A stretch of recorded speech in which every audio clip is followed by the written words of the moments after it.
Halo semuanya, Assalamualaikum warahmatullahi wabarakatuh. Perkenalkan, nama saya Tazkia Diba Maulida, mahasiswa program Studi Hukum Universitas Teknologi Digital dengan NPM 30125032. Pada video kali ini, saya akan mempresentasikan mengenai studi komparasi sistem kenegaraan antara Indonesia dan Korea Selatan, ditinjau dari perspektif ilmu negara. Video ini dibuat untuk memenuhi tugas mata kuliah ilmu negara. Di video ini, saya memilih Indonesia dan Korea Selatan karena keduanya sama-sama negara di Asia. Sama-sama pernah mengalami penjajahan dan sama-sama berbentuk republik dengan sistem pemerintahan presidensial. Namun, meskipun memiliki beberapa kesamaan dasar, arah perkembangan kenegaraan dan tingkat kemajuan kedua negara ini sangat berbeda. Dari sinilah, perbandingan ini menjadi menarik untuk dikaji secara ilmiah. Sebelum kita bahas perbandingan antara dua negara ini, ada sedikit pemahaman untuk kita semua. Dalam ilmu negara dipahami sebagai organisasi kekuasaan yang memiliki wilayah, rakyat, pemerintahan, dan kedaulatan. Cara negara terbentuk, sistem yang dipilih, serta kondisi sosial politiknya akan sangat memengaruhi arah pembangunan dan kesejahteraan rakyat. Oke, sekarang kita bakal bahas apa yang akan dibahas seperti yang aku sebutin di video sebelumnya. Dimulai dari asal-usul terbentuknya negara. Aku bakal bahas dulu di negara Indonesia. Indonesia terbentuk melalui perjuangan panjang melawan penjajahan. Selama ratusan tahun, Indonesia dijajah oleh Belanda, kemudian Jepang pada masa Perang Dunia Kedua. Puncak perjuangan tersebut terjadi pada 17 Agustus 1945. Ketika Insinyur Soekarno dan Dr. Muhammad Hatta memproklamasikan kemerdekaan Indonesia. Kemerdekaan ini bukan hadiah, melainkan hasil perjuangan rakyat Indonesia. Setelah proklamasi, Indonesia masih harus menghadapi agresi militer Belanda. Hingga akhirnya, kedaulatan Indonesia diakui secara internasional pada tahun 1949.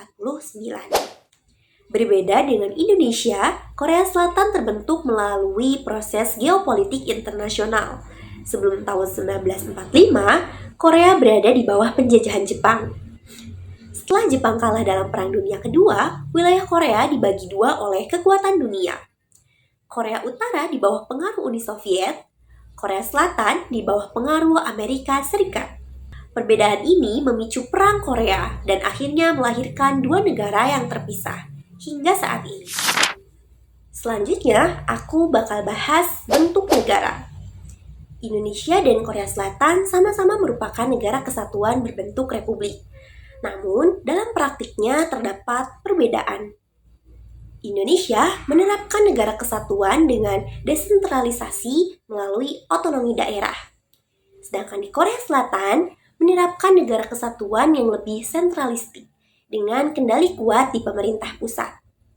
Perbedaan ini dipengaruhi oleh luas wilayah, tingkat keberagaman penduduk, kondisi keamanan nasional.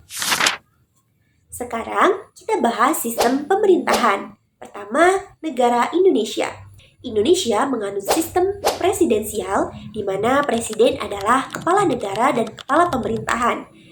Dipilih langsung oleh rakyat dan masa jabatan 5 tahun. Maksimal 2 periode. Kekuasaan ini dibagi menjadi 3, eksekutif, legislatif, yudikatif. Untuk menciptakan check and balance.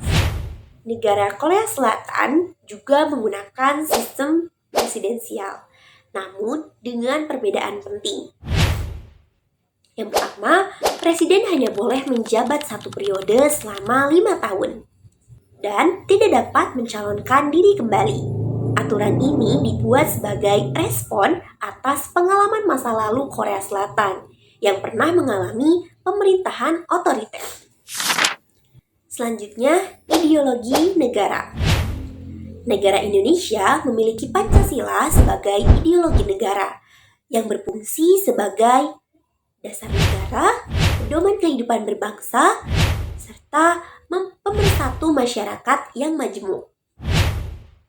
Sementara itu, Negara Korea Selatan tidak memiliki ideologi tertulis seperti Pancasila, namun menganut demokrasi liberal yang menekankan kebebasan individu, hak asasi manusia, serta sistem ekonomi kapitalis. Selanjutnya, kita bahas kondisi politik, sosial, ekonomi, budaya, serta agama. Pertama, Indonesia. Secara politik, Indonesia merupakan negara demokrasi yang relatif stabil, meskipun masih menghadapi tantangan penegakan hukum dan birokrasi. Secara sosial dan budaya, Indonesia sangat beragam, yang menjadi kekuatan sekaligus tantangan dalam menjaga persatuan. Lalu, secara ekonomi, Indonesia masih tergolong negara berkembang. Tetapi, ada ketimpangan antar daerah. Dalam bidang agama, Indonesia menjamin kebebasan beragama, dan nilai agama sangat berpengaruh dalam kehidupan masyarakat. Selanjutnya, di Korea Selatan. Korea Selatan memiliki sistem politik yang stabil dan pemerintahan yang efektif. Secara ekonomi, Korea Selatan merupakan negara maju dengan kekuatan di sektor industri dan teknologi.